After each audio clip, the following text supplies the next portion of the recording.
Hi, folks. Welcome to another episode of Film Study. This is Ken McCusick, and we're here for our next in the set of season reviews. Tonight, we're talking the interior offensive line, and my friend Michael Crawford, one of my mostest, favoriteest people to talk football with, is here. Michael, how you doing?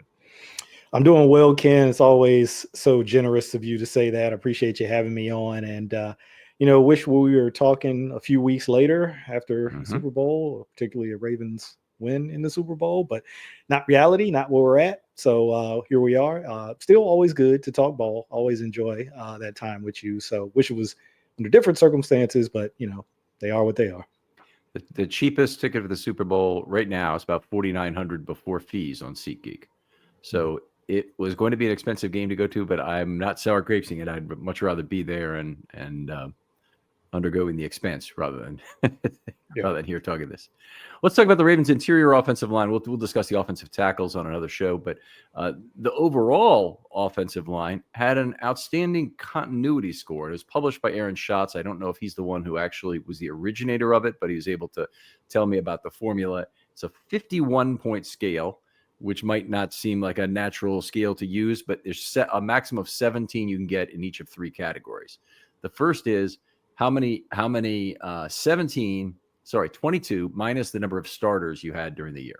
So the most points you can get is 17, obviously, because you need to have 5 starters at a minimum. But some teams had 11 or 13 starters, and those teams obviously didn't score as well. The second was the number of consecutive games you played together at the max. So in theory, you could play 17 in a row together. The Ravens' longest streak, I think, was 13 or something. Might have been even slightly less than that. From weeks, the starter in week 18 was actually McCary, so I don't know if that was counted or not, but I think it's like weeks 4 to 17 or 4 to 16, which would have been 13 weeks. They got a score for that. And then the third one is, let me see if I can remember what this one was. Had to do with number of changes. I'm trying to remember exactly, but anyway, it's not important. Anyway, 50 out of the maximum of a 51 for score for continuity, the Ravens got 46 for continuity. Good. So they were the most continuous line in the National Football League, and it's actually a fairly substantial margin between them and the nenext best. No response to that. That's fine. Okay, well, I was thinking about who the next, because you kept hearing so much about the Bills O-line and how much they had played together. Just that part of it, just that one element of the score of You're right. They were talking about how many snaps they played together in particular. Let me see if I can bring this up. But I didn't say anything because I was like, well, based on the scores you just gave me, I guess it wasn't the Bills. You are that is quite all right. I will work towards getting that additional column for us that'll have the second most line. I think about the interior offensive line. I mean, one of the things I think about Ravens units in the past, particularly during the Roman era, was a tremendous number of pulls. This is a much less pull-intensive scheme than they had with more athletic guards. So when it was Zeitler or even Bozeman, who I don't really consider to be a tremendous athlete, it was more than it's been with Faalele in particular, but also even McCary is pulling a lot less than Ravens left guards of the past. Yeah, I mean, there's usually more than one reason for most things in life. This probably holds true for this too, but you got to think the concepts that Derrick Henry is the most comfortable running, primarily, a really heavy zone concept runner with Tennessee, probably factored into that to some degree. Could it also be the skill set of this particular group of O-linemen that could also be a factor? But I definitely think, and it makes sense, right? If you have a player of Derrick Henry's caliber, you're going to try to cater to what he's most comfortable with and what he does well as much as you can. Mm-hmm. Yeah, and certainly been a good zone runner. I think you could probably put him in almost any scheme, but he's certainly done very well with that. The Ravens' run game hasn't really suffered at all over the past couple of years, despite the absence of Greg Roman. They rush for 5.2 yards per carry now in the Jackson era, and the next highest is 4.6 for 6 other teams. So that is an enormous chasm-like difference. And they published some stats on success rates and running backs with and without Lamar Jackson. But I think it's fair to say that it's Lamar Jackson who deserves a commission on all rushing yards and not the running back who should get some higher level bonus for reaching certain yardage totals. Let's just put it that way. Yeah, and I think Derrick Henry even, sort of alluded to that at various times throughout the season about how much easier it made his job playing with Lamar. Because Mhm.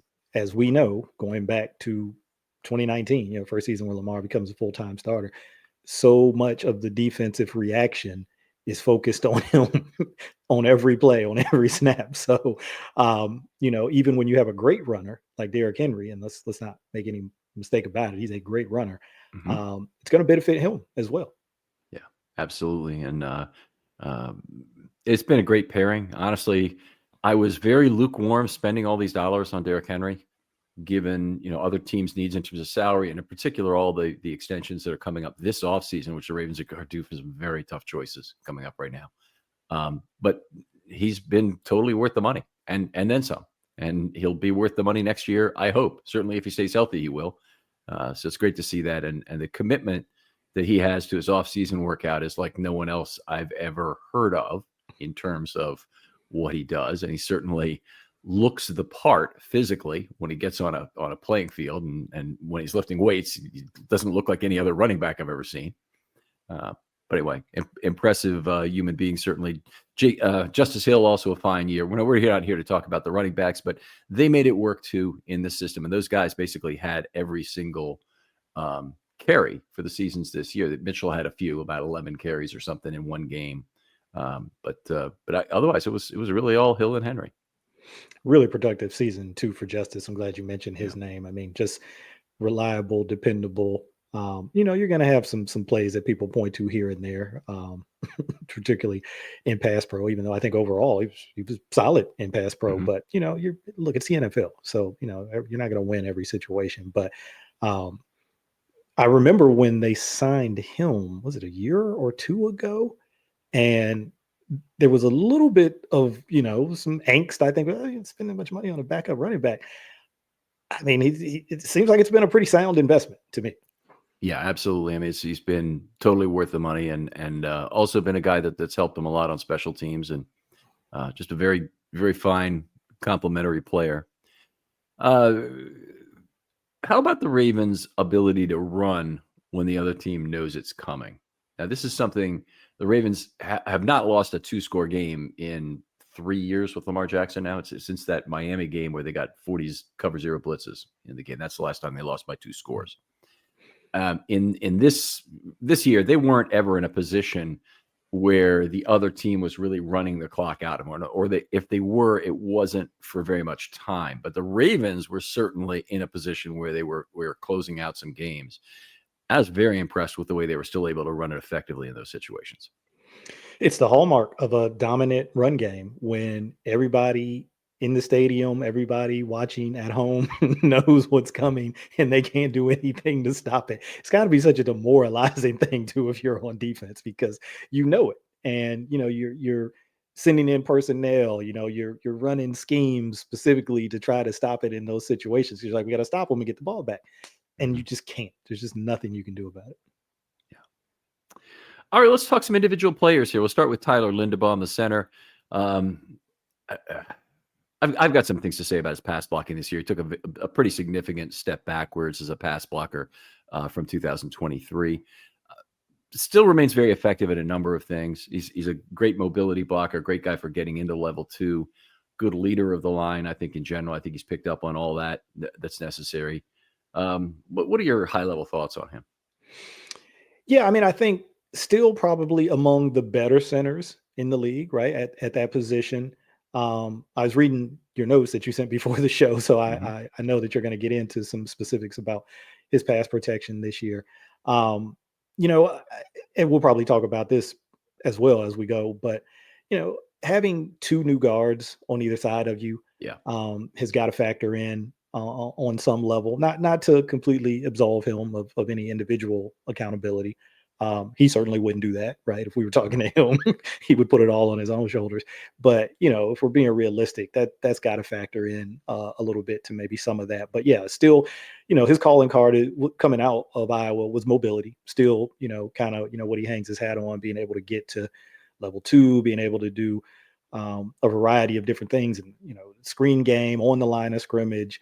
Mhm. In terms of his ability to cover space and get to players and cover guys up and stay with them, right? That can be difficult too. For one, you got to get there. Two, you got to stay with this guy in space and not allow him to come off and make a play on the ball. So, um, still, like I said, I think one of the better centers in the league at his position. But yeah, it had to be a bit of an adjustment for him this year with those two new guys. Like, I guess three if you if you factor Yeah. Voorhees and then McCary and then Falele next to him. You got one big guy in the group. Last year, he had Zeitler and a big guy at left guard in Simpson, who a bigger body, a little bit of length there too. You got to like that.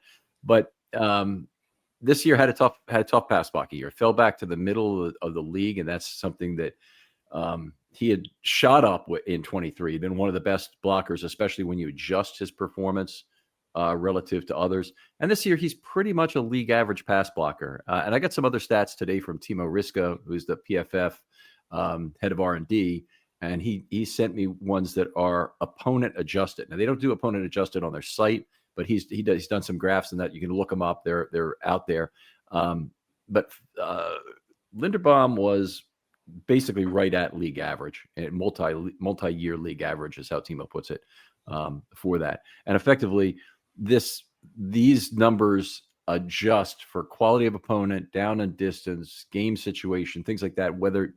Basically, it's harder to pass block when the other team knows you're trying to pass. They can give up on their run responsibilities.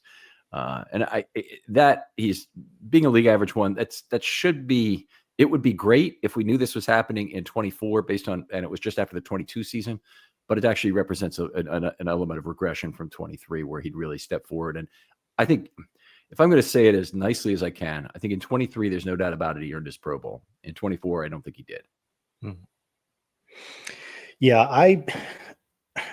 I hope that maybe next year he can kind of have a return to that form that you talked about in 2023. You never really know how much, and I'm not trying to make excuses, but it's this time of the year where we hear these things, right? Like after the season's over, you'll hear like some guy was playing with something all year long or playing through some type of injury all year long. So I don't know if maybe that's a factor on some level too. But then you also just got to think teams are, with the changes that the Ravens had in the interior, that teams were going to be able to scheme certain kinds of things to isolate guys, to get guys in more, games and twist situations, and, make it more difficult for them to kind of do the things that they're the best at. Typically, I remember, Greg Roman allegedly said this, like you can, it's harder to hide offensive linemen the further you get out from the center. So I can hide the center essentially, right? But it's harder to do that when you get out to the tackles. And so if you think about it that way, and that your guards can help your center, but then you have these guards who essentially need help themselves from the center, kind of reverses things. And, it's just kind of a domino effect in that way, that it can just make all three of those positions, the jobs for all three of those positions, more challenging. Yeah, absolutely. And Simpson had a big problem with penalties, but not as much of a problem as a pass blocker. In fact, I thought last year he might have had as good a pass blocking year as Zeitler did, but he had a number of penalties, obviously, with the Simpson issue going through this. Getting back to Linderbaum, though, more trouble with stunts and blitzes. Now, that might have also been a function of McCary and Falele specifically, is that when you need to hand people off in a stunt game, that makes it very difficult if your guard doesn't react very quickly, doesn't process at the same rate that you do. Yeah, for sure. And all it takes is that fractional amount of time to delay, and there's somebody on you, right? Either looping from another direction, or like you said, an off the ball blitzer. And when you're, to be kind, an undersized guy at that position to begin with, a lot of your advantage is your athleticism and your mobility. and your ability to kind of dictate the terms, right? To be proactive in how you engage blocks and how you start that process. But when you're reactive to it, and guys are coming at you with heads of steam, and you see them late, quote unquote late, it's delayed. It's going to make it that much more difficult Right. to So get those that would guys be blocked. like a McCary excuse. Falele is huge, but he has also processing issues that have slowed him down a little bit. I'm generally pretty positive, by the way, on Falele as we're going to get to it. But with Linderbaum, another thing that I was noticing this year that I really didn't like is the ground he gives up with initial contact for the first time in really a lot of years had an impact on the Ravens' pull game. And they really had not had an issue with this in a very long time. Footwork was excellent during the Skura, Bozeman eras, and so far in the Linderbaum era before 24. But he got backed up a few times. When Faalele pulls, he's a very big dude, he also kind of lumbers, so he's not as easy to get out of the way of McCary's feet. Of Linderbaum's feet, but McCary had some of the same problems going left to right as well. Obviously, more opportunities, but it's something we really hadn't seen in a lot of years in Baltimore. Is problems with bigger men pushing the center back and compromising pulls. Yeah, and I wonder if sometimes that's just a function of, hey, just some seasons, some games, some plays you just get caught, where a guy's jumping the snap count, he's timing the snap count, and and maybe even like you said, increased usage of zone concepts, because most of the time, particularly on wide zone or outside zone, defensive linemen are taught what kills that play is penetration. Yep. So if you can just get up the field in a direct line, not necessarily going laterally, but almost, perpendicular, almost vertically, and just drive, whether it's the center or any of those interior blockers back, you can really blow up that play. But I think we saw it happen once in the Bills game, right? Where he got driven back into Lamar and Lamar trips up. So like you said, it hasn't been something that I obviously don't score it and track it the way that you do, but hasn't felt like an issue we've seen a whole lot in recent years, but does feel like maybe it's popped up a little bit more this year.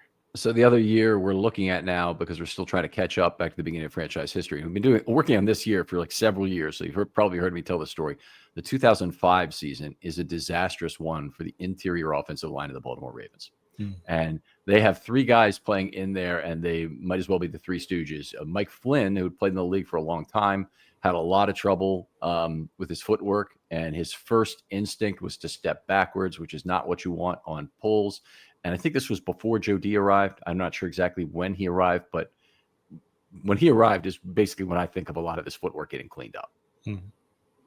Well, God rest his soul, but we know, and you probably better than me because you've been out to practice and training camp, those training camp practices a number of times, how much of a stickler he was for the technical details of offensive line play, particularly footwork, hand placement, those kinds of things.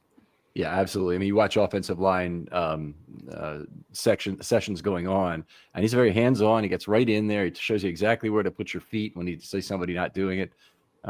Exactly where he wants him to push your hands, exactly how he wants torque delivered and whatnot. It was great. I'll never probably get over missing him. Even if the Ravens find another great offensive line coach, I'm always going to be comparing the two, I think. Yeah. In terms of what's going on, it is very high on the Ravens' priority list to get a good O-line coach. Oh yeah, probably. And you hear this, other coaches, other people around the game talk about it, but even just as fans, you kind of can see it in terms of how the offensive line performs and what kind of impact that has on the overall team. It's oftentimes here it's if not the most important non-head coach coaching role in the building, it's right there. Yeah. The offensive line coach. So it really is critical to have a good one, and we see it around the league with the teams that do have a good one and the impact that it has on those groups. Good save by Warhop coming in. Yeah. He's not at an age where he's going to be your next coach for the next 20 years. So I think it ought to be in his job description to anoint the next guy, train him up in the way he'd like it to be done, and have that guy be the younger offensive line coach. So there's a 32-year-old frustrated offensive lineman out there right now, I bet, coaching at some college level, who could be had and be turned into a fine offensive line coach. They just have to identify him. And Yeah, those options are out there. And then is Travell Wharton still the Yeah, he's assistant? still with the Oh team. my God, or something. So, Yeah. I don't know where he is at in that progression in terms of where he is on his coaching journey. But, I think seems like a guy that they identified, younger guy. I don't remember when he stopped playing, but not been like a terribly, terribly long time ago, I don't think. Um, so, could be a potential in-house candidate somewhere down the road. But um, to your point, if you can find that guy, if he's out there and you can find him, and by all means, let's try to get him in the building. 11 years ago, he retired. In Okay, so it's longer than 2023, I he thought. retired. Oh, Longer ago. 2013, he retired. Yeah. He still relates well to players. If you just watch him, he's a guy who the players clearly respect, and it's a different conversation between Joe D and his players and Travell Wharton and his players. Actually, modestly surprised he didn't get the job Hmm. when it came open, but they had their plan, Yeah. if he's not the guy, then I'm a firm believer in the NFL's a tough place, but you got to get rid of the assistant coaches who aren't really playing a part of your succession plan. Hmm. You can hire interns, but hire them at the end. They're guys who are here. Maybe they work out, maybe they don't. They're a lottery ticket, maybe in some sense, but you take a chance on them. But the guys I want in my succession planning, I want to make sure every single guy who's got a full position coach role is part of my thoughts of either going to be the offensive line coach or going to be either coordinator, one or the other. Yeah, and that's something I think for all the things people say about Harbaugh, particularly recently, in light of how the season ended, hiring coaches, hiring a staff, I think is something that he does, pretty well. Yeah. They're only getting rid of one guy is what I've heard is the inside linebackers coach is on the way out. Yeah. Now that's a unit that really could stand to have some good coaching up or probably I think he must have some pretty strong feelings about how that relationship worked out, honestly. So hopefully they'll get the right guy there. Let's talk a little more. Linderbaum here led the league, was second in the league among centers with 10 penalties. One of the kind of ones that didn't get charged to him officially, but the delay of game penalty in the AFC divisional game was on him. He's sitting there still telling linemen, how they need to pick up this blitz situation as the clock is pretty much hitting zero. Yeah, that's tough too. And I think that's something that you see defenses do against all teams. I'm not saying they specifically target the Ravens, but obviously when you're game planning for a specific team, if you see that kind of tendency, like, hey, the later in the down, we can do things in terms of movement and to cause them to react and to try to make checks or recount or whatever they need to do, that maybe we can force some of those penalties. Obviously, ultimately you're trying to just confuse the pass protection and create advantages that way, but you might have the additional benefit of causing a delay again. Right.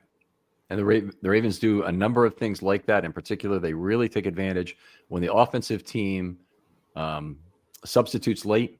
They'll substitute even later because they have the right to do so, and they'll try and force a delay of game penalty or at least a rushed snap in that case as well. And they know just how to time their time onto the field so they get there with like 2 seconds, say, remaining, and then the official standing in the way gets out of the way, quarterback goes down, and play of game's called.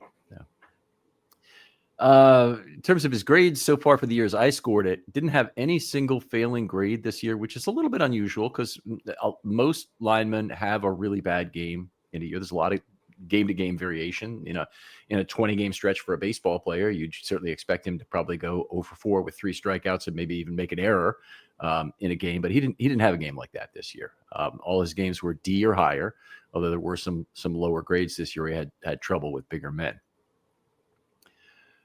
I did want to talk a little bit about his raw score here. And what I want to do differently this year is talk about how his deductions, what was the source of his deductions. So the scale I create is a 0 to 1 scale. It actually could be negative because you can get negative points. So it's actually technically positive to get negative. It's happened one time in a game.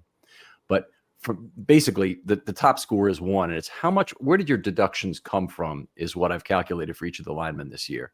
So for Linderbaum, missed blocks were 40% of the raw score lost. And I would say that's not uncommon for a center. It could be a little bit less, but that's about where I would expect his number to be, even if he had a really good year. 85 or something, or 88. I'd expect him to be, 0.06 to 0.08 in terms of missed blocks as a total of lost plays. Go through the rest of this. Penetrations, they count as a -2, but you also get a 0 for the play. So it's really kind of like a -3 on the play. He had 0.02 per play in penetrations. Those are times when he causes a loss on a run play. So we're talking about a frequency and severity model. When he makes a run block, it doesn't work out, especially if it's in a level 2 or something. Honestly, the cost of that, missing that block, is fairly low relative to a cost where you lose lose yardage on the play. Yeah, I mean, look, I'm always amazed at the level of detail that goes into the scoring system that you have. But I think it's cool to kind of shed that light on where the deductions come from. Obviously, you talk about the scoring and you talk about the deductions, but to kind of pull the curtain back even a little bit more and say, hey, here's what caused this deduction. Here's the type of situations that happen and why I assign the value to that particular situation that I assign. I wish all scoring systems would do that, but which one are you missing? Because PFF, they'll tell you if you want to know. But well, you could just publicize it. I don't. Yeah, they could make it easier for us. You're right. it would be. Now, I have seen that if you ask them, though, to their credit, you're right. I've seen that when you ask any of their guys, really, especially the ones in the Ravens community. If you ask, they'll explain it to you. I really haven't had any problem with that. And they'll talk methodology too. It's just what they won't do, and it's because of their agreement with the teams, is they won't give you grades by play. Yeah. So I try and do that in my articles. You're seeing all the major deductions. I actually don't list out every missed block. I'll give you a total of missed blocks, and part of that is just there's too many of them to really do that. It's not a matter of I don't want you to know. It's a matter of it's a little bit too much to put in a 1-page article. So yeah. Let's keep going with this. So penetrations are 0.02 with a total. So about 1/4 as much of his missed blocks is a way to think of it. Pressures, 0.03. All right. So that a little bit more, but Linderbaum actually didn't have a terrible year for allowing pressures. I think that would be about normal for a center. Where he wasn't good, and where PFF would lead you to believe otherwise, is in the quarterback hits and sacks. Now, I believe that PFF will have him for 0 sacks for this year. I will ask you to remember some specific plays. Okay, first of all, he snapped the ball off his foot. Lamar had to recover it in the backfield for a 4-yard loss. I called it a sack. It's not a sack, but it's a sack for scoring purposes because it has a similar effect to a 4-yard sack. Fair? Yeah, fair. All right. He snapped the ball wide left on Lamar on the sack that happened. There was a sack fumble that happened in the Buffalo game. Yeah. Okay. And he had another one that was wide that I didn't go back and look at today, and I meant to. That was either the game before or the game after. It might have been against Tampa Bay, or it might have been Cleveland. But it was in one of those 2 games that were played consecutively. He had another snap that ended up being a sack, and I forget if the play was aborted or what the issue was, but it was definitely a snap issue. So higher than you might expect. You might expect 0 sacks and just maybe a quarterback hit or 2 that he'd be at 0.01 or something, but he's really at 0.03. It's just as much of the deductions as the pressures were. And then to give you an idea of how serious that is, his penalties are 0.03 also, and he was second in the league in penalties. So it's a not insignificant set of deductions. That pressure number should be the highest. Quarterback hits and sacks and penalties should both be low for a center. The typical center, the median was about 5 penalties this year, and he had 10. So twice as many. Those snaps, it's when you mention those individual plays, I'm not saying that he's trending in that direction, but who was the center they had that really had an issue with like high snaps? Like it was happening like once a game for a while, not over the course of a whole season. It might have been like a 3 or 4 game span or something like that, but it was really like an issue. And to the point where they were like discussing it, you're getting asked about it in press conferences. Like it's a real issue. He's not on that level, but just when you mentioned those plays, for whatever reason, it jogged that memory. I can't remember which. McCary and Bozeman each had problems with it at various times. Yeah, might have been Bozeman. Yeah. It's not something I associate with Skura. But the other thing that was very frustrating is Linderbaum's got a very nice fastball of a snap that goes right to the midsection, right to the belt on most snaps. So he's very good in general. But The other guys, and Bradley Bozeman in particular, he had like a 12-6 curveball he would snap up there. That's tough. It's slow looping thing. That takes reaction time. Lamar can't read the feed as quickly. So, yeah. Okay, so C+ overall grade as I scored it for Linderbaum this year. I did see one piece of information from Timo Riska. Now, he sent me these adjusted scores, and Linderbaum is in an enormous cluster of guys right around 0. But there are really only about 7 guys in the National Football League, or 6 guys, who are distinctly better than him as pass blockers relative to their expectation. And part of that was that Linderbaum had the 5th most difficult set of assignments by Timo's scoring. So it's one other thing. It does use the PFF grades directly. This is an expected PFF grade on the play, an actual PFF grade on the play. It sums up all of those with specific adjustments for various situational components. But I trust that it is a step forward from the basic PFF scoring model. I'll say that in terms of what it does. So I think it does a pretty good job of looking at the opponent. Yeah, and particularly if it's situational too. If you're saying that there's specific blocking situations that it assigns some sort of value to, or at least captures those situations on some level.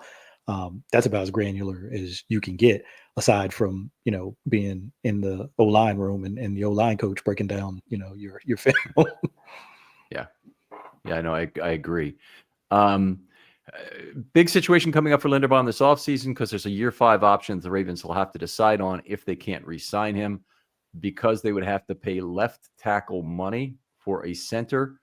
I think not because they don't like him. They love him. Yeah. I think they will not exercise the year 5 option. It'd be up there $22 million or something, and that's not happening. But I think they will try and sign him long term, and they'll try very hard to get that done prior to May, so it doesn't become an issue in terms of him potentially wanting to play out the final year of his deal here and see what he can get on the open market. That's my hope, that they reach that extension. Obviously, sooner rather than later for the team, more beneficial, at least. But yeah, that would be tough. That would be tough on that 5th year option at that number for a center. Obviously, they love him, like you said. It's not anything to do with his performance or who he is as a player on or off the field. But you've got to navigate these financial considerations, and like you have mentioned earlier in this, they've got a number of them. So you got to try to find areas where you can get some cost cutting, or at least kind of pushing things out into future years wherever you can. Yeah, absolutely. Let's move on to Patrick McCary. He started the season at right tackle, alternating series with Rosengarten as they tried to work him in there. Then the team had a need with an injury to Andrew Voorhees to have him move to left guard, and they took it rather than put, say, Ben Cleveland in there. They moved McCary. A lot of people had questions about that at the time. Where were you on it at that time? I mean, I'm a McCary fan, so I didn't have an issue with it. I just think the thing with Ben Cleveland for me is, like, we never seem to get like a real clear explanation, or at least I didn't have a real clear understanding of maybe why he didn't get as many opportunities or more opportunities than he got. There were comments from Harbaugh about Ben knows what he needs to do, and those kinds of things. And when he did play in games, you would know this better than me, but I never came away feeling like, oh, that was a disaster. You can't have that guy out there. Right. So it's just weird. I mean, you heard rumblings about maybe he's not the most, dedicated practice player, but all of that stuff is like, scuttlebutt stuff. This is nothing, definitive that I know for sure. So it wasn't that I was against the move per se, but I've always just kind of wondered, like, what did this guy do to not be given more opportunities? It just never made sense to me. I've had the same question, because the tip of the iceberg that we can see, his play has been good enough to earn the right to fail. Yeah. And you don't have to play great to earn the right to fail, but if you play at a C level, at that position, you've earned the right to have a chance there and potentially good. I think he actually played probably a little bit above that. There's one event where that question might be answered, Okay, and I'll tell the audience here, because if we've got anyone going to the State of the Ravens event, please send me a DM on Twitter. I'll tell you exactly the question to ask. But basically, it's this: is like, now that Cleveland has signed blah blah blah, wherever that is, because like the event is in May and Cleveland will probably probably be signed by then. Can you tell us what issues there were other than his play at left guard that kept him from getting a chance? So you want to be as quick, as terse as you can with the question, so he doesn't start answering questions about why the sky is green and whatnot. Just to try and get him directly pinned down on that specific question. Make the question short. They also appreciate that, because this event, I'm telling you, everybody wants to ask a CEO question where they summarize the last 5 years of offensive line play before they get to their, question that wasn't any good to start with. So you give them a good quick question like that, they'll really appreciate it. Can you tell me specifically what it was that and he might answer it there once Cleveland is not a Raven. He'll never answer it publicly. Right. He will never, and we wish him the best. We hope in his next job. I mean, that's just part of just being a good corporate HR person, that the Ravens, have been exceptionally good with. Yeah, no advantage to him bad mouthing the guy publicly, right? That doesn't help them in any way. Yeah, absolutely. And McCary, when he came in, had a lot of penalty problems at first at guard. In fact, he was tied, I think, for the league leading penalties at guard with 14. Might have been somebody had 15, but it was really tight in there. He was in there, and one of his penalties occurred at offensive tackle, so it was like 13 at guard. But here's the good news: he did really have a solid season as a blocker. And we're going to get into some of that in terms of the source of deductions. But he had a lot of penalties for his first 9 games at guard, but in his last 7, just had 1 false start. Yeah. So if you're a believer that penalties can be fixed, then McCary is your poster child.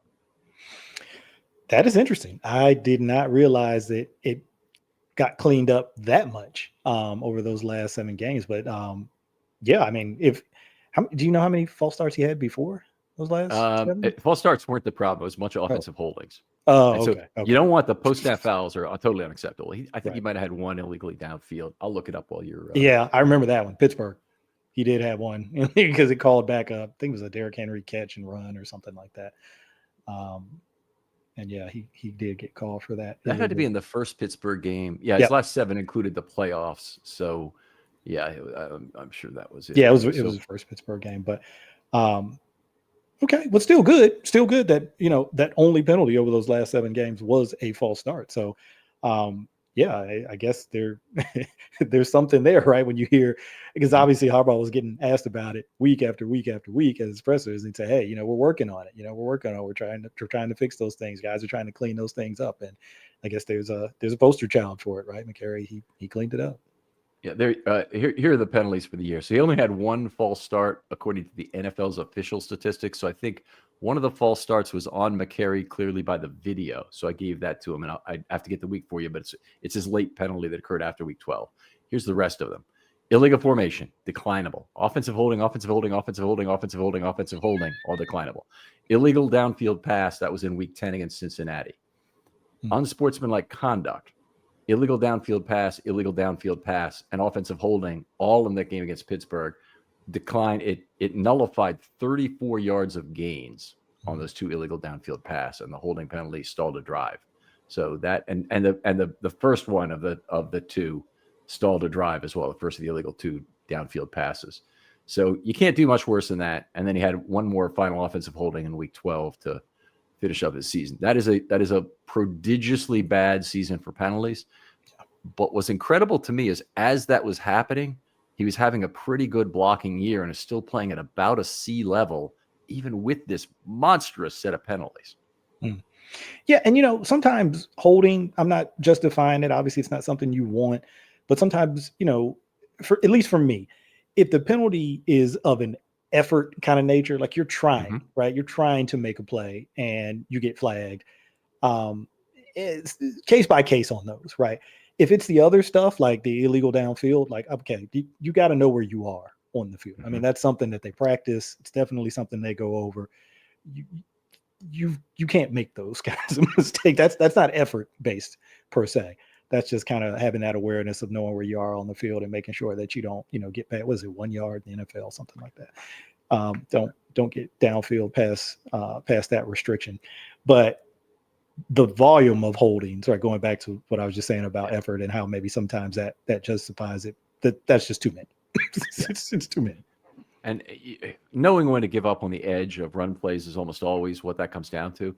And I wish somebody could teach a class that would really stick with NFL players about the relative value of their block on such a run play and the relative cost of a holding flag that would get them to stop this once. It'd be like a scared straight math class.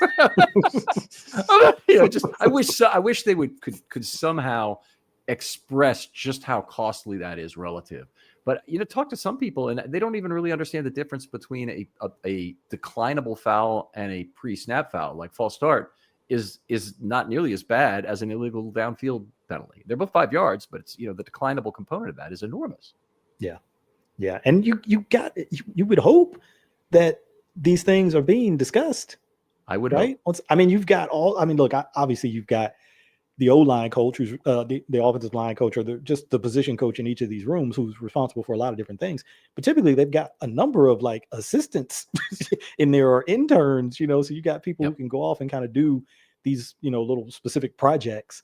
And we saw through Hard Knocks, right? Some of these people like Daniel Stern, doing presentations. He'd be the guy. Yep. What's his name?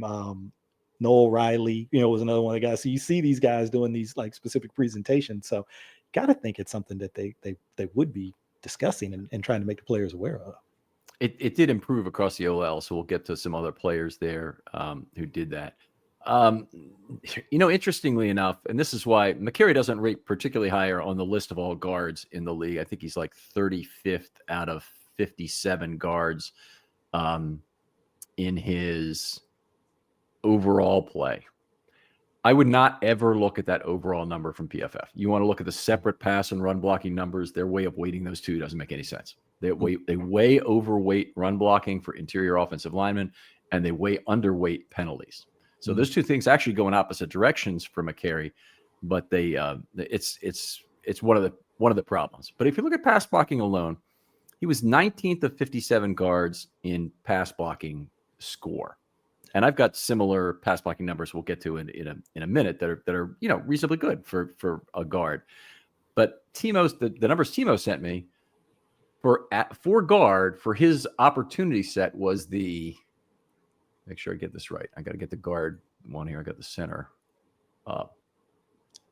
So Patrick McCary's had the third toughest set of assignments in the entire NFL, and it's a pretty broad distance in terms of expected grade between about minus 0.05 and minus 0.08 per play he'd be expected to get by PFF. Daniel Falalele was in the top 8 or 9 as well. So the Ravens guards and centers, they placed some challenging interior lines. And you think about the division they play in, you certainly would have some of that. And they obviously they played the Eagles as well, and some very scary teams in terms of the interior. Yeah, and I think McCary, even going back to other years where he maybe played a little bit more at tackle, I think for me, a strength of his game was always pass blocking more so than run blocking to me. And I used to talk with Chris Aguilera about this all the time, how he doesn't have the body type or the physical dimensions of kind of like prototypical tackle, but he has the ability in pass protection to kind of mirror and stay in front of guys, use his hands proactively, re-leverage and refit his hands when he maybe doesn't win that initial. He does a lot of things that a good pass blocking tackle is able to do, but he doesn't have that body or those physical dimensions. So this is kind of a weird thing that he has that skill set in more of a guard's body, or a center, really, probably more than anything else, like a center's body. But it's good to hear that it sounds like that translated to some of these scores. Yeah. So I thought that was interesting to see that. The chance of him coming back, we can save this for the end, but I guess we'll talk about it right now. It seems to be pretty low. The Ravens have an awful lot of hands out for cap dollars. McCary on a multi-year deal is not going to be cheap. At least I don't think he is. I think the Ravens probably, give him an offer to take to the market, and he should do considerably better. Yeah, probably. I would imagine that's what they would want to do. Another guy who, you imagine they'd love to keep, but they've been in these situations a number of different times over the years with a number of different guys where guys just kind of price themselves out of what they want to pay. They make them an offer, but allow the guy to go and test the market. And if you can find a better deal, then, good for you. You should. Yeah. I hope that's what they do. I would love to have him back, but the amount that I'm willing to pay for the versatility there is probably less than he deserves. And honestly, if he's a guy playing guard who you also have value because he can step in at tackle if you need him, and I think that's what he is, you might end up paying today's NFL. I'm thinking $8 million a year for that guy. $8 million of AAV. Probably. Yeah, I mean, they got ahead of it, right? The first time they extended him, but now the kind of secret's out now. So, right. Yeah, they did do a good job on that. So, all right. Voorhees may be ready. Another big leap for the line to overcome if it's Voorhees replacing McCary. Let's talk aggregate raw score a little bit. He had a .79. And by the way, first of all, I want to talk about what .79 and .80 mean. A .80 at center is worse than a .79 at guard. The scales are different such that the further you get from center, the more deductions you'll normally have in pass blocking, just kind of like what you said earlier, Mike. You should be a 79 versus an 80, but an 80 is probably about equal to 82 or 83 at 82 or 83 right at center. Okay. Yeah. All right. So where these adjustments came from. See, he lost 21 points in total. 0.09 was missed blocks. Not great, a little high there, but okay. Penetrations only 0.01. Remember, Linderbaum was 0.02. Pressures were 0.04, a little bit higher than Linderbaum, and also kind of expected for the positions. Quarterback hits and sacks only 0.02. That was really good. So you'd expect him to get matched up against a 3-tech if that's what other teams wanted to do from time to time. They weren't really trying to match up against Daniel Faalele with their great 3-techs. It would be McCary that they're trying to beat. And he didn't really show up that poorly in that. But then penalties were a big one. That was 0.05. It was a hell of a lot more earlier in the season. Yeah. By the way, so that ended up being actually working its way back down to 0.05. He had something like 40% of his deductions at about week 10 were by penalties for the whole season. So just would have been not sustainable. Not sustainable. So grading McCary's play at guard only, I have him as a B for the season. And I felt a little sheepish doing that based on, what had happened. But, then I saw the thing from Timo, and I'm glad to see that, in terms of the relativity to the situation, he was better as well. He definitely does not come out that high on PFF. I will warn you that the PFF numbers for him include his tackle play, where he was substantially worse. So it is one thing to kind of consider when you're looking at those. Well, yeah, I think it is kind of encouraging that relativity score, those numbers kind of line up with that B that you get. Yeah. They really kind of reflect. They both kind of reflect that, hey, maybe when you factor in opponent, situation, those kinds of things, that it was better than maybe you think. Right. Yeah, the grade I've given him includes a subjective adjustment, which does include an attempt to factor in the opponent, not necessarily the down and distance type situations, but at least there's an attempt to figure out that he's playing against Cam Hayward in this game. He gets a higher adjustment sort of thing. Let's move on to one of the most polarizing players on the entire team, Daniel Faalele.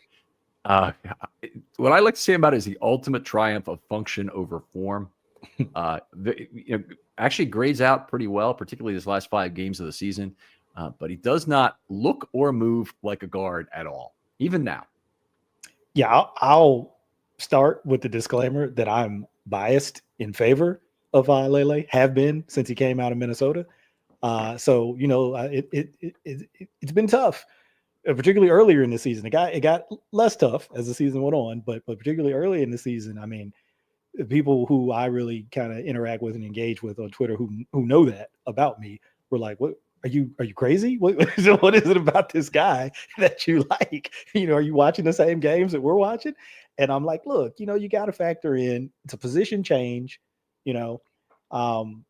That's huge for any of these players, but particularly what you just talked about. I mean, he is a unique individual in terms of his physical dimensions. I mean, there's just not that many guys that tall, that heavy. But and this is the thing I would always tell people, this is kind of the primary attraction for me, who can move the way he moves. Now it's relative to his physical dimensions. It's not relative to all other guards in the NFL. No, Relative it's to other relative. 380-pound player, by Exactly. humans. He moves pretty well for a 6'8", 380-pound human being. So that, and you can't coach that. That can't be coached. That can't be taught. But there are technique things that can be coached and can be taught. There's never a guarantee that that stuff's all going to line up and you're going to get, a competent player. And I think, there's obviously still improvement to that can be had. But I think we saw, at least I felt like, a guy who showed, hey, I can be at least replacement level in this role. Now, does that mean that if they had an opportunity to upgrade him, that they wouldn't? No, because I think they do that at all positions, aside from the obvious ones. But everywhere, I think if there's an opportunity to come up to upgrade, a position where maybe you're like, you know what, it was okay, but could it be better? Sure, they might look to do that. But I personally felt like it was solid. It was a solid performance that gradually improved over the course of the season. Still work to be done in some areas, for sure. But I I felt good about it because I was like, I kind of always felt like this was the type of improvement he could show. Right. And so playing your best ball at the end of the year is fantastic. We'll get to that in a little bit, but I want to walk back something you said earlier, because I'm going to start with, you're a very nice person. You're one of the nicest people I know, Michael, and you rarely really want to say bad things about a player. And to paraphrase some of the things you said to me, is there's enough bad stuff out there about every player. There's probably 5 times as much bad stuff as you need to have if you look at Twitter, because people are always trying to find the source of blame to make themselves somehow feel better. In terms of Falele, I don't even think it's a case of you have to make excuses for his being his first year at guard, the change in position, the unusual body type for the position, any of that. I think it's a matter of what he can't do well as a guard is less important than what he can do well as a guard. So yes, you can always find missed blocks for this guy who goes to level 2, and between the combination of decisiveness and foot speed is probably the worst level 2 blocking guard I've ever observed. Okay. And I'm okay with that, because level 2 blocks are just not as important as making your block and controlling your man opposite you at the line of scrimmage. He has other processing things I'm not terribly happy about, but in most ways, I think the things he really does well are the really important things for an offensive line, and in particular, how he finished the year. I would point to that. But as by far the highest missed block rate on the entire team, and a lot of that are L2NB on my score sheet. Also, ask him to pull is usually a bad idea too. He's got some PNBs as well. So it cannot seem to. He's got some pulled tripped, P on B, pulled obstructed. But there's a lot of various types of things where it doesn't work out. The one thing I would really have a question is he going to be a good enough zone blocker? Can he use his length well enough as a zone blocker to be effective running the scheme that they're going to want to run, presumably over the next couple of years, while Derrick Henry is here? Yeah, that is kind of the $1 million question. I think it probably hinges on the specific type of blocks you're asking him to make in those concepts.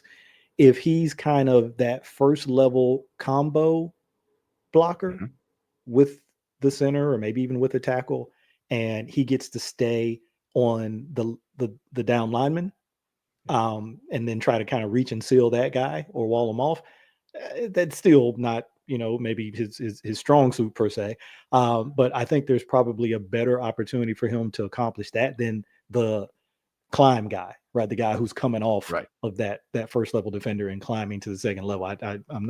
I'm not real confident in his ability to connect on those consistently. Or, if he's on the backside, not in the way that you might think about a backside cutoff from a tackle who's got to go up to level 2 and cut off like a linebacker, but then maybe somebody, again, all of this is primarily happening on level 1, who's got to cut off like a backside DN or a backside. Exactly. Yeah, or a backside tackle. Backside right defensive tackle. So somebody Right. who basically is creating space for the cutback lane on the backside of the block where the zone blockers are basically making sure nobody crosses their face on the front. Yeah. Exactly. Because again, his size is the big advantage, right? So if he can get into positions where I'm just not able to get through this man, and he essentially creates a lane for the runner, then yeah, I think there probably can be some effectiveness for him around that. But you know, that's a lot of specific design that you're incorporating into your scheme. These guys get paid a lot of money. That's what they do in terms of coaching. From a coaching standpoint. And I think you saw some of that this year when they would Mhm. run some of those zone concept that they would try to get him in some of those situations. But they also didn't seem to have an issue with him kind of getting the single block, the one-on-one on the front side of even like a wide zone, and asking him to get out there and try and reach a guy. So I don't know how successful that was all the time, but they seem to be at least willing to have him attempt those blocks as well. Half the battle is when he knows the guy he has to block, because processing is not his strength. So Yeah. as long as he knows the guy, he's got long arms, he does a pretty good job jumping into that. When pulling, he's had a hard time. He had a couple penetrations in one game alone that I can think back to, where he had to pull from right to left, and he just wasn't quick enough to get the containment player on that side picked up, and that caused problems.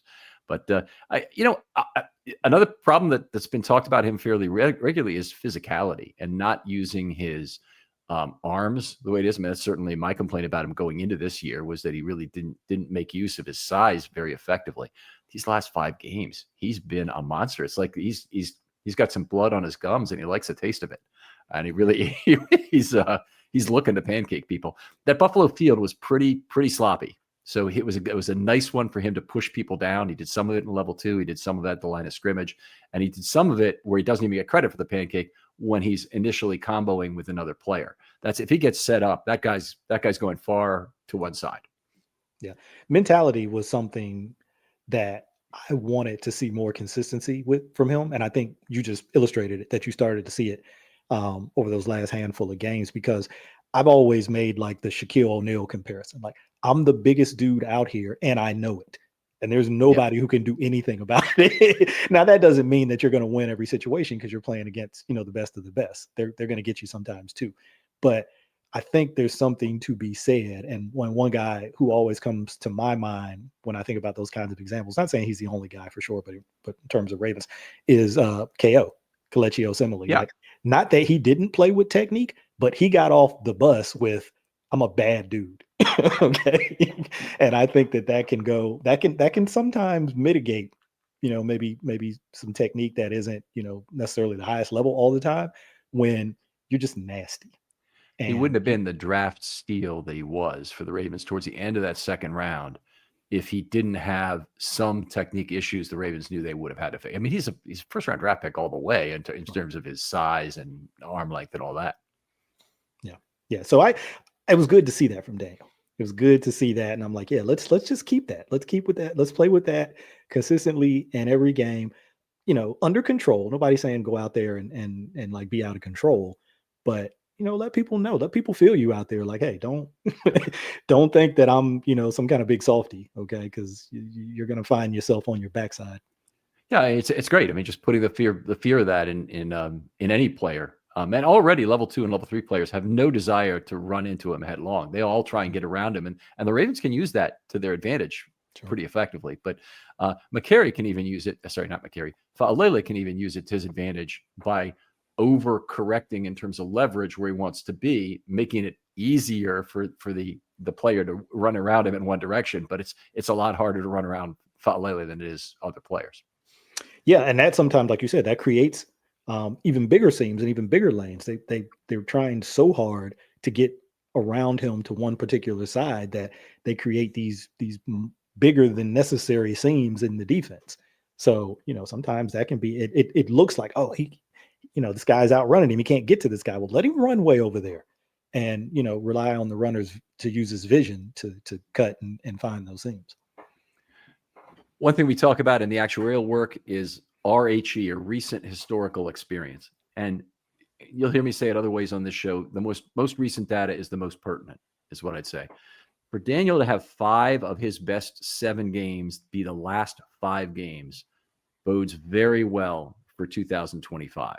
I don't think it was a factor at all, or not much anyway, in his Pro Bowl alternate selection, which we have no way to look behind the curtain on. By the way, this is an interesting thing. I asked Ryan Mink, what number Pro Bowl alternate was he? And he said, sorry, we don't give out that information. Okay, there you go.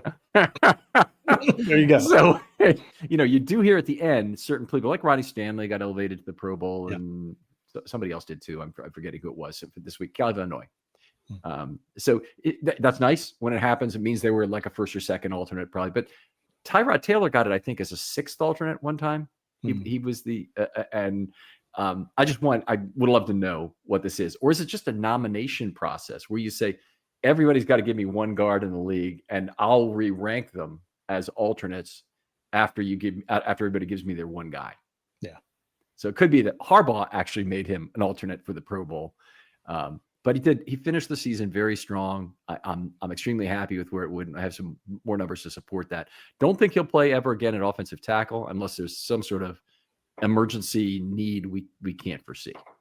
Yeah, it's definitely at this point more likely to be a break in case of emergency, break glass in case of emergency situation. Harbaugh seemed, it was almost like the Patrick Ricard thing. Like this is kind of my idea. I kind of always felt like he could be guard and would be good at guard. But I think you said Joe D probably had a bigger hand in that. He loved him. There's just no doubt about it. And here's how you can tell he really loved him. When Joe was at camp, he wasn't at camp for that long this summer before he had his medical problems show up and eventually had to go to the hospital. And that was the end very soon after that. But he had one day where he was screaming at Faalele, like play after play, pulling him aside, yelling at him. You don't do that against a guy you know is going to be cut. To someone you know is going to be cut. You do that against to the guy you really love, and you're frustrated the heck hell with the way he's playing. Yeah, that's the old John Thompson story. If you don't hear me getting on you, that's when you need to worry. Yeah, that's good. That's good. Yeah. I don't see any reason to believe he won't be the right guard on a de facto basis entering next year, where it might not be as obvious for me that Voorhees has got the job that'll be handed to him. I think Faalele right now has a lot of rope to work with in terms of failing at this job based on these last 5 games of this year. It's just, I don't see him losing the job. Yeah, it would have to be, I can't right now. I can't even imagine what the scenario would be, but it would take a pretty unique circumstance. You'd essentially have the opportunity to get a top level guard come in here that you could actually afford and not break your cap. It would have to be some crazy situation like that. Kevin Zeitler returning. Even more so than that, it would to me it would have to be a guy even maybe kind of on a different tier, either from Zeitler, which you never know when these situations come up. And I think that's what they try to do, right? They try to position themselves in terms of cap dollars, in terms of draft picks, to be ready to take advantage of opportunities. They don't know what these opportunities are going to be, but you try to put yourself in position to take advantage of them if they come. A lot of times they don't come, but if they come, you try to put yourself in that position. Aside from that, yeah, I'm with you. I think he would have to do something to lose the job. Right. There is a divisible benefit opportunity potentially here to get him signed long term. So he goes into year 4. He's on a signed contract, which is good, by the way. If he'd already played 3 years like Ardarius had, he didn't have a 4th year on his deal, then he has to be given an RFA tender. But as a 4th round pick, he signed a 4-year deal and doesn't make much over the league minimum. Actually, he does make a little bit more because he's earned some incentives that escalate his salary. Okay. But other than, he makes a reasonable salary. It might be $3.5 million this year coming. They could sign him for a pretty reasonable, team-friendly deal right now. But this is the time to do it, not later. And they would come under some fire for doing it, given all the third-year guys. Yeah. Imagine the outcry. I can hear it now. Yeah, but him and Ardarius Washington, those are the kind of players who sign. Nick Boyle. Those are the kind of players who sign those kind of deals. It's not. It's not.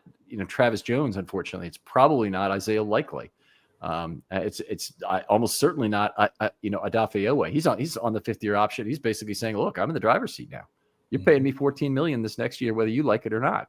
Yep. You got an offer? Yeah, come to me, but make it worth my while, kind of thing. Right. Absolutely.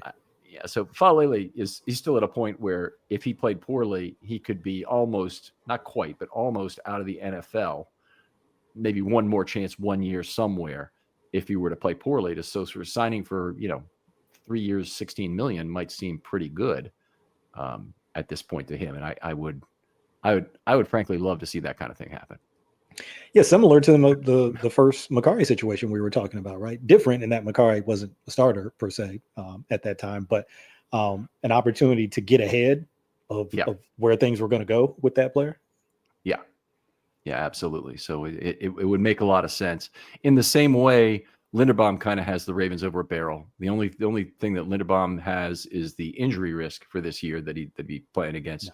He's not really incented to make a long-term deal with the Ravens, not especially incented like Washington or Falele are.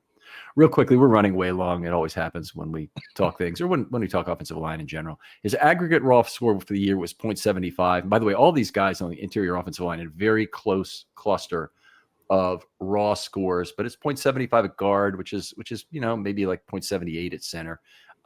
Missed blocks were 0.12 of his total, almost half of the total misses right there. That should tell you something.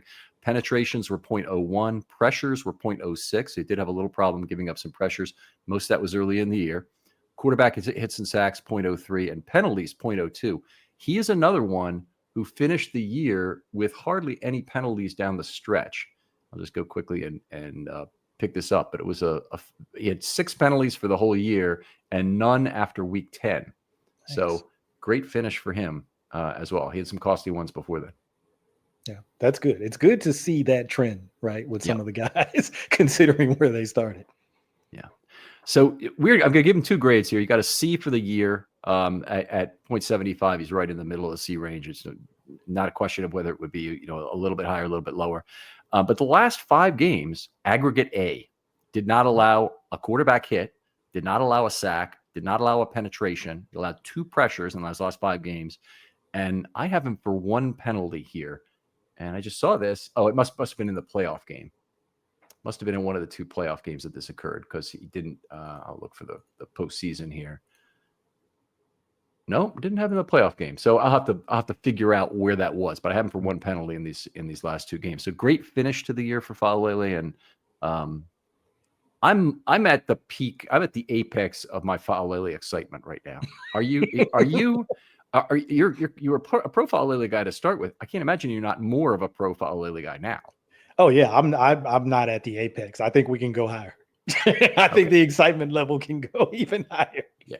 And I just mean to the extent that the stock market's at 6,100 or 6,000 or whatever it is today. It's a local high, but I wouldn't be invested in it if I didn't think it could go higher, right? Yeah, I mean, look, it could be the prime opportunity to sell. I don't know how this is going to go, but I'm pretty excited with where he is, because it's what I thought he was capable of. Yeah, and I think he can continue to even get a little bit better. All right, let's move on and talk about Andrew Voorhees. We thought he'd be one of the real players who got a chance to play this year. They did kind of force him into the starting lineup after what was not a great preseason and a redshirt season, obviously, in 23, or his NFI for the entire year. But we didn't really see him able to convert that bench press strength into on-field results in his first season of actual NFL play. Yeah, and there's a difference. There's a difference between weight room strength and a difference between on-field functional strength. Sometimes they align. Sometimes those 2 things align, because guys understand how to take one and translate it to the field. As a guy in his first year, coming off of essentially a redshirt year, recovering from an injury, he may have still been figuring that out, how to take that weight room strength and how to functionally translate it onto the field. And unfortunately, didn't get a longer runway to work through that. But did get an opportunity earlier, and that's better than no opportunity at all. Yeah, it's still a year 1 opportunity. So there's a lot of sand in the hourglass left on Voorhees. I'm still excited about where he might develop. Lean player, not the typical gourd shape or the pear shape you want in a guard. You want to have a lower body, heavy, lots of muscle, big glutes and thighs and whatnot. And that's really not him. He's more of a vertical athlete, kind of like John Simpson was. in Mhm. terms of not being as big down there, and he's going to struggle probably with that body type. And in fact, you see him, and you think maybe even he belongs at tackle. It would not shock me if Voorhees were to play some offensive tackle at some point for the Ravens. It would shock me more if Alele went back there. Yeah, and it might turn out, depending on how much they lean into it. I mean, look, they're never going to completely go away from gap scheme concepts with pullers. They're always going to have some of that mixed in there. But depending on how heavily they lean into zone, and particularly if they lean like super heavy into wide zone, more than inside zone, tight zone, where that's more about vertical double teams, his skill set might be a better fit in terms of, getting on the move, getting on those train tracks, trying to get defenders to move horizontally. Um, that body type might actually be a better, you think back to like the Kubiak season, Yeah. right? Where you're running like a lot of wide, a lot of stretch, wide zone, and you need more John Urschel body type, you know what I mean? Yeah. That kind of thing. Might actually be a better fit from a skill set perspective. Yeah. Well, it'd be interesting to see if they decide to do it. When you look at his pass blocking for the year, it was actually pretty good. He's right in the middle of all the PFF guys with 20% plus of snaps, 40 out of 83. But what really stood out is a very poor penalty rate. He had 4 penalties in 250 snaps. Obviously, that's not a big sample size in which to work, but it's also 1,526 millisimians. So John Simpson is 1,000. His rate is 1,000.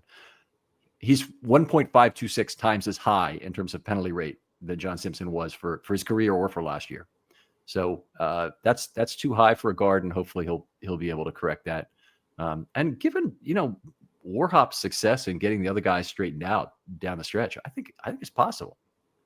Yeah, you got to think so, just based on those results that you just talked about with McCurry and Faalele. And being a first year player, there's DaCosta talked about this, right? About moving on from Zeitler and I'm blanking on the other tackles Simpson. now. Moses. Moses, yeah. Mm-hmm. Yeah, that they knew that they were going to move away from some vets and move to some younger players, and that they were going to take some lumps. I think that was the exact phrases. Like they're going to take some lumps in terms of the growing pains with those younger players, on the field. So you'd like fewer lumps than that, but that's part of the process sometimes with younger, inexperienced players. Yeah. What else? He came back and he played after McCary had that stomach virus. I had it too. It's nasty stuff. So he tried to played 6 snaps in week 18, came out of the game, and then Voorhees went in and played very well against Cleveland. And I would have given that more weight, importance, whatever you want to call it. But Cleveland's missed tackle effort in that last season was completely attributable to them giving up basically on the season, having no interest in finishing that season. Yeah, and they had a bunch of guys out. I mean, I know Myles Garrett and some other guys played, but in their interior guy, they had at least 2 or 3 guys, I think, who had been contributors on the interior D line for them during the year who didn't play in that game. And so, look, I get it. It's the NFL, so you line up and you block whoever is out there. But as somebody who scores this, and you talk about it before, you make adjustments for opponent. It's a factor, Yeah. Aggregate raw score of 0.77. So again, these guys are in a tight cluster. The big difference for him, and I won't go through all these, in his pass blocking numbers are pretty good. His penalty number is minus 0.07. So that was where he lost a lot of points. That's unfortunate, but in a sense, it might be fortunate because it's correctable. I think it's a C first year in the NFL. What he did, it's certain that's how it would work out in terms of his raw score. I look anytime a first year player gets a C, very favorable. Linderbaum was like a C plus his first year. All kinds of projection could be thrown on top of that, all positive projection. Osemele was like that, and they moved him to guard in the playoffs, and he was outstanding. So whenever I see that out of a first year offensive lineman, I'm very excited. That's very encouraging to hear, because I think there were a lot of high hopes coming into this season because of the need that they had at both guard positions about what he would look like and what he might be able to do. But you got to feel even better maybe going into next season about kind of that next step that maybe he can take. We talked a little bit about Ben Cleveland earlier. We really would love to know what's wrong. Uh, was not part of the left guard or right guard camp battle at any time. When he did get an opportunity, it was to play center as a backup when Linderbaum had that neck problem that was leaving him out for a while. Got to play some in the games, got to play a little bit in mop-up duty during the regular season but then he ended up only playing 48 total snaps. Most of that was as a sixth offensive lineman. Just a very disappointing finish to his Ravens career. I don't anticipate he'll be back, but I guess you never know. But I don't see a path to it. No, it looks like the writing's on the wall that he's probably gone. And he, from his side, he may want to be gone so that he can get, an opportunity somewhere else. Was it this preseason or last preseason where they even had him like playing some tackle?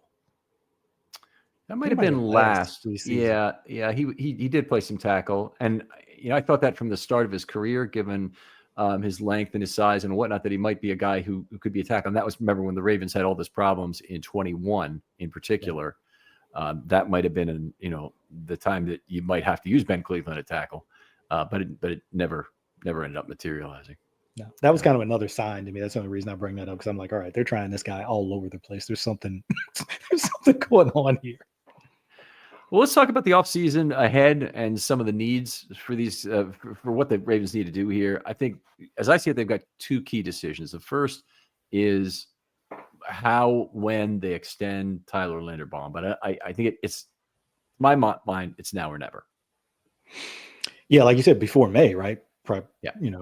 Preferably if you can make that happen. But it's going to be interesting because you made the point that he's kind of holding the leverage card. So it'll be interesting to see if they can get that done.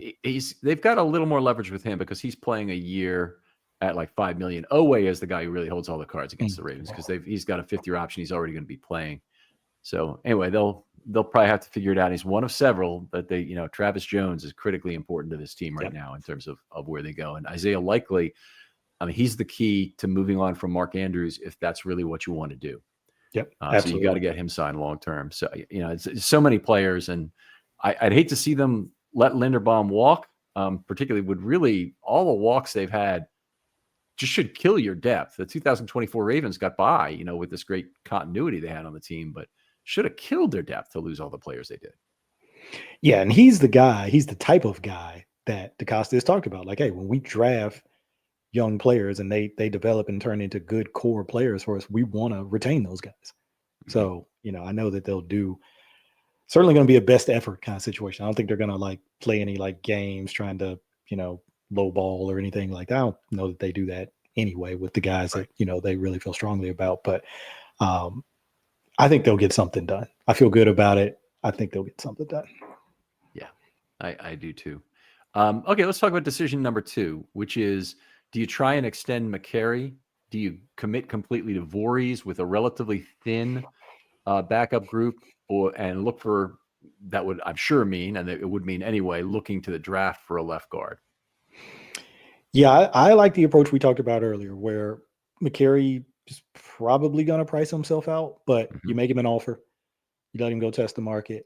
If he finds something out there better he likes, you wish him, best wishes, and hope, he has a great career. But that's probably the approach for me at this point is you try to retain him. You make that offer, but you understand kind of where you are financially. And then, that you have Voorhees, who's shown some potential. And you talked about that grade that he had for the year and how that's always an encouraging sign for you. So cupboard's not totally bare.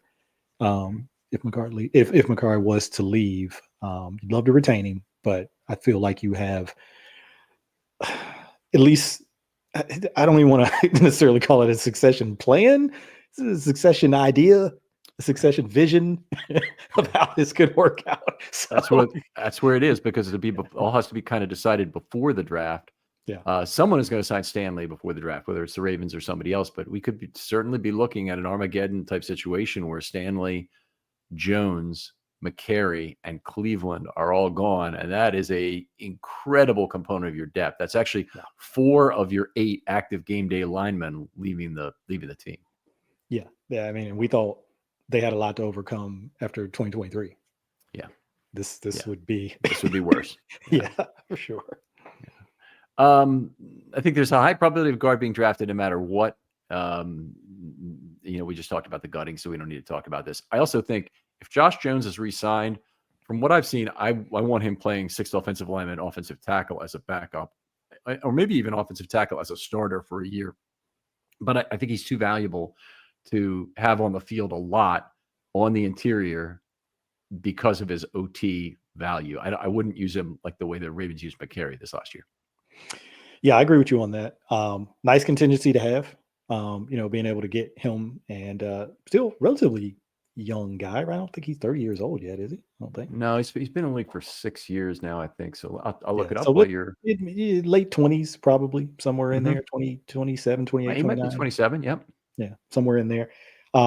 And we talk all the time, right, about how valuable offensive tackle depth is in the league. So having that in house is kind of a nice contingency to have. Yeah. Potentially 3 of their 4 offensive tackles are walking after the season, with Rosengarten being the only one they keep, and then you might have Rosengarten switching positions. So this could be a very tough year for Lamar Jackson if that goes down that way. Michael, always a complete pleasure talking football with you. Thank you for making the time to have this discussion tonight. Always great when you can do that. Tell folks where they can talk football with you online. Still out there on Twitter at Abukari, Abukari. Also on Blue Sky under the same name, Abukari. I mean, I know a lot of people some people migrated over there like completely. Probably more people like me, probably keeping accounts on both platforms. So can find me over there too. Still haven't kind of posted as much over there. It's just there's another thing you got to remember to do. Like, oh yeah, I got to make sure I put this over there too. Haven't really been doing the podcast with Deep Cover and Fire Zone. Kind of really took a break from doing those, so I won't necessarily say go look for those, because if you do, it's probably something from like last year. But who knows what the future holds, whether we get those kickstarted up again or not. But yeah, pretty much Twitter and Blue Sky. You can find me doing a lot of draft prospect watching over the last 2 months. Mostly senior and Shrine Bowl guys trying to get through those rosters in the trenches, primarily looking at offensive and defensive line. So just trying to get who's a guard that might be available at pick 30 or so? Oh, in the first round, man, for the Senior Bowl or the Shrine Bowl, you could have a couple guys that I've liked, and this is why I hesitated, because I'm not real good at the round projection stuff. And I'm pretty sure that some of these names I'm about to say are guys who probably would not be first rounders. So I'm not necessarily answering. I'm sorry to put you on the spot. We'll have you back for the draft. And No, I got some names, but they're just probably not guys who would be first round guys. Like whether it's Joe Huber from Wisconsin or Jack Conley from Boston College. Luke Newman from Michigan State. There's a number of guys that I like, but they're probably more, day 3 type guys, to be honest. Some of them might get into day 2, but those are probably more. I find that I gravitate more toward those mid to late round picks in my prospect watching. And I think I'm probably the opposite of most people. I think most people, if they are into this and they start to kind of do their own watching on these guys, they tend to start with first round guys. I don't. I tend to start with the mid to late round guys and then circle back around to the first round guys later in the process. That makes you an exceptional resource, because the depth is the hard thing. In particular, my process is to make top 10 lists, and I'm cultivating that down from maybe 20 guys, but I never really get below about guy number 20 or 22 in the draft in terms of looking at them. And that's looking at some consensus picks and whatnot. So makes you very valuable. I always have loved the draft showdown. Hopefully we can work it out so that you can do it one of the positions again this year, Mike. Yeah, you got to get to your Nash Jones at Texas State or your Marcus Weir at Montana State. There you go. There you go. Other folks out there, I hope you'll join us for the draft coverage again this year. It's something that we really enjoyed doing last year, and we had a big board that we were kind of filling out with active participants on the fly. That was a lot of fun. The video should be out there, but effectively we're sharing a spreadsheet at the same time, and we're kind of selecting the names of people we think might be good for the Ravens when they next got up. We definitely went 0 for 4, I think, on the Ravens' last 4 guys, because nobody had Sanusi Kane or Devin Leary or Nick Samac on their, I can see on that. their bingo card there. But it's a lot of fun to watch the draft with other people like that. And it just, I can't thank the people who listen to this show enough for the quality of their engagement with it. So thank you very much. Michael, thank you again for coming on. Absolutely. Thanks for having me, Ken. Enjoyed it. Talk to you next time on Film Study.